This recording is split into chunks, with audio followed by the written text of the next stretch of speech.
Welcome back to our live cast. Ray Gutierrez here on day 2 of E3 2013 here from the PlayStation booth.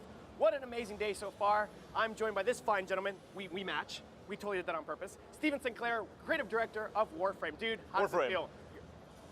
Warframe. Warframe. Yep. Warframe. Yep. It's a thug. So your game is playing on the big screen. That's sort of a big deal. It's playing right now, yeah. So meta. We're like live right now. Yeah. We're talking about it, and it's playing around the booth over and over and over again. On these like crazy wraparound screens. It's amazing. That's awesome. So, two hot topics on your game. Yeah.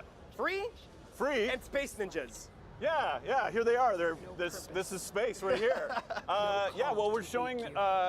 It's awesome. Like 3 months ago, Sony came to us and said, "What would you think about bringing Warframe, which is currently in a PC beta? Right. What would you think about bringing Warframe to the PlayStation 4?" And we said, "Well, you better send us some dev kits." And they did, and the team did amazing work. And here we are, 3 months later, in Sony's booth. You're welcome. talking to Ray about this game. free game that we're making for PlayStation 4. So let's backtrack. I like the fact that you give me some backstory. So talk about how easy it is to develop for the PS4. Well, I get this question a lot because I do the 3-month thing to try to like pat our team on the back. 3 months, whatever. Wait till you see 6 months. Yeah, so a lot of people are asking me that over in the booth, like what's it like to develop for? And although I get new titles instead of a raise at work, I'm a programmer originally. So I'm asking the right guy. So it's a dream to work for, actually. Awesome. It's absolutely incredible. And I can't wait because once I go back to Ontario, we're gonna thread some more things. And what we really wanna do is take our 1080p and lock it at 60 and just have an amazing Ninja experience. Ninja experience. So now that you're on the show floor with us and other developers, do you kind of like stand back and look and be like, that looks great, I got to use that in our game? Oh, like do I steal ideas from people? Yes. Oh yeah, absolutely. I go around with like my little app and take little secret screenshots and it's interesting because I think we're one of the few games where we're trying to look really iconic, next gen and really high end. But this is an independent game for us. That's awesome. And I hear on these parts that PS4 is the independent console. I'm just saying, it's the console developed for any time. Completely agree. And I think that was what really excited us 3 months ago. Is like the willingness to say, well, you guys don't have a publisher. You're funding this on your own. The players who are playing the PC beta right now have funded the game and the updates that we've done, and they're allowing us to grow the game almost like in a Kickstarter fashion. Awesome. So it's really like an honor and a pleasure to be here showing our Ninja game amongst all the crazy, amazing high-end stuff that I've been seeing. Awesome. Like infamous holy crap. Holy crap. So let's talk about some of this B-roll. Oh yeah, okay. All right. This looks fascinating. Speaking of stealing ideas, this looks a lot like Mass Effect with ninjas, which is a great thing. Right, cool. Yes, right. Well, this is a game idea that we actually tried to do at the beginning of last gen, which we used to call next gen for too long, and this is next gen. I think next gen is next now. Okay, so we're next now? Now we're next gen. So this is a game that we had this crazy idea to do like a Canadian manga sci-fi game, right? Canadian manga sci-fi. That makes no sense at all. Thanks for getting that right. So we had this idea and we went around and we did the typical thing. We were looking for a publisher and they looked at it and went, whoa, World War II games are kind of hot right now. Can you maybe set this in a more contemporary setting?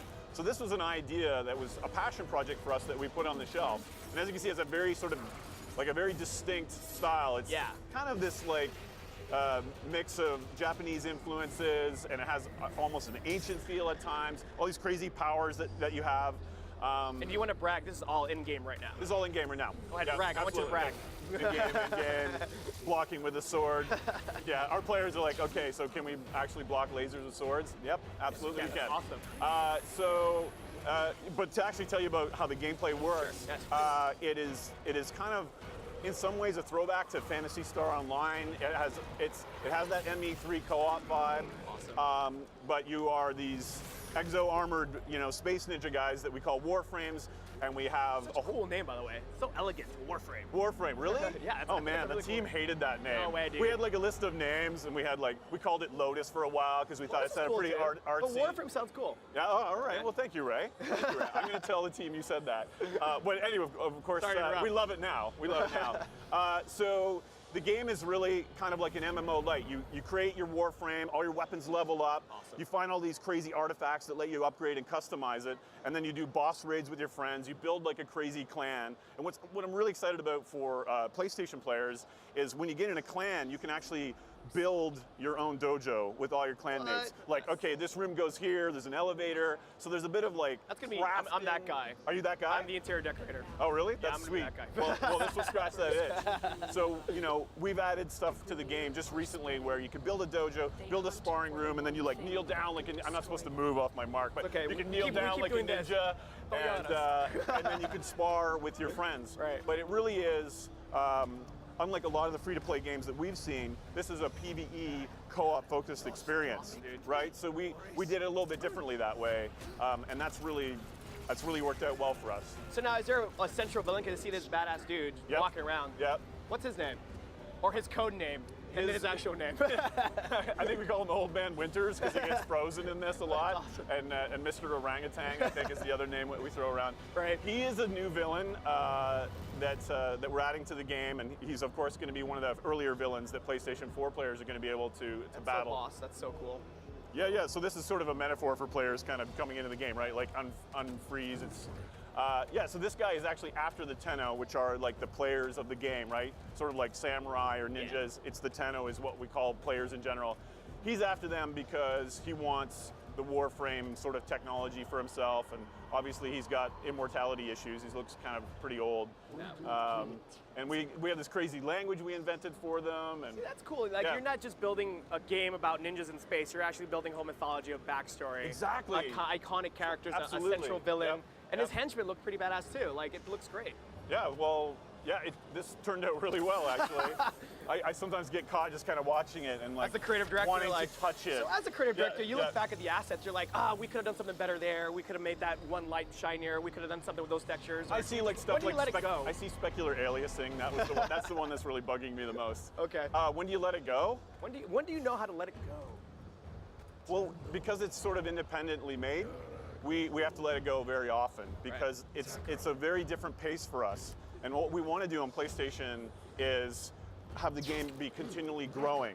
Because in a PvE game, you need the game world to evolve and new things to be added constantly. So that's my goal with the game as I smash the mic with my hands. Boonk. That's my goal with the game is to constantly grow it and evolve it. Well, that's my next question. We work on a TV schedule. Okay. First, it's not like, here's 3 years to make a game like we usually do. Awesome. What you're seeing here is like a year and 3 months. Wow. So it is very tight. As a creative director, how do you keep it fresh and creative and unique? You get people that are way more creative and smart. You get promoted, so it sounds like you're directing them, and you just let them do your thing. That's like awesome. Seriously, the artists and the animators that did this work And just play free. That's actually my only creative contribution to that. That's if you can see them, because you can never spot a ninja. I'm just saying. That's right. So speaking of free, talk about the free-to-play model. Like, how does this work? Totally. That's a great question. So I think sometimes when we talk about free, people are getting kind of concerned. There's the play to win, pay to win problem. So in Warframe, we've been very careful to avoid that, and our players actually have taken us to school and told us how this is supposed to work. And yes, boss, absolutely. So they got promoted. So they got promoted. Yes. I just work for them, which is actually kind of true. You can craft. There's a deep crafting system in the game, so you can go and run bosses and find blueprints, and you can build those to build anything else that, if you make a purchase and you want to support the game, you can get it early or quick without doing that. But a lot of our players love doing that. Even our paying players love going out in parts of the solar system, finding the blueprint for like a crazy new battle axe, and then crafting it. So we don't lock. There's no paywalls. There's no like hit a wall. You can't play anymore today. We've been very careful to avoid that. So the crafting system, the blueprints. If you want to buy like a cool custom helmet, then that's how we make our money and support the ongoing development. Cool. Anything else before we wrap up? Ninjas play free. Awesome. So we've got orange shirts, interior decorating, space, ninjas, and awesomeness. Mic bashing. Yep. I think we're good. All right. High Thanks, five, brother. Dude, thanks for that, man. All right. The Watch Dogs live demo is coming up at noon today. So to get you ready as part of our Conversations with Creators series, here's an inside look at Watch Dogs.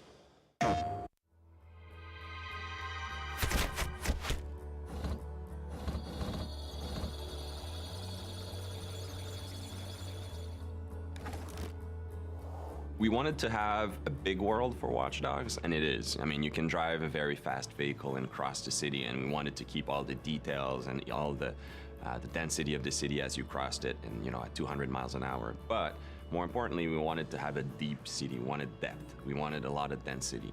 If you go in any street corner in Chicago or in a major city, there's a lot of things happening around you, and we want to preserve all of that within Watch Dogs. Make sure that the city reacts to everything you're doing, and that we preserve that detail that is so unique to a modern city in North America.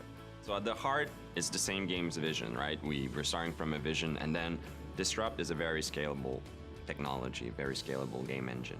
So what we're doing is we're preserving the game experience, but if you play Watch Dogs on the PlayStation 4, we want to make sure that we use all of the console's capability. So all the game spiller we're able to make longer and stronger. All of the details in the game we're able to push forward. We have more details, more immersion. We're able to increase connectivity, increase the density of things. So it's the same game experience, but basically magnified on the PlayStation 4. It's not just the capacity of new machinery, it's also the capacity of players to create, to interact, to socialize. So when we started to talk about Watch Dogs to Sony, they got it immediately. It is the players and their behavior that will actually bring what next gen actually means. We're starting to make a machine that has to acknowledge how our society works, how our people interact with each other, how they play with each other. One of the things that we realized when we look at the PlayStation 4 is I think a lot of the things driving decisions for Sony were in line with some of the decisions that we were taking on Watch Dogs. I mean, Watch Dogs, one of our core pillars is connectivity. The first layer of it is the main character can connect to his whole environment. He can control the city, hack into any computer. But the game itself, we're applying it to the game. So the game is connected in many ways. So we want the player to be able to connect to Watch Dogs even through his mobile, be able to play directly with people who are on their console, who are on their PlayStation 4, even if he's on the bus. Basically being able to be attached to our game world even when he steps out of the living room. We are definitely in Watch Dogs exploring very new way of expressing what online could be, what it means to be connected, especially in a game where connectivity is at the heart of it. We want the player to be surprised when he meets other players. We want him to be able to go from single player to multiplayer without having to go through a lobby, to menus, to various game settings. We want things to be natural and want him to go to breach the wall between single player and multiplayer if you want. I like to say that the best moments in Watch Dogs, the player is going to create them, and those are the moments we want him to go, when he goes to the office or at school the day afterwards. We want him to, talk about it with his friends, right? Well, now if we're able to share a clip of that, it's even more concrete. It's your clip. You created that wow moment, and you can share a video of it. I feel like games are there to enable people to create, to think, to wonder. It's a lot more than just pressing buttons. Like, people need to never forget that when the player plays a game, his brain is extremely active, and he should be creating and filling the gaps as he plays. And I think that new machines like the PS4, their job is always to recognize that and give more power for a reason, like just provide more possibilities so that we can constantly grow that form of entertainment and make it better.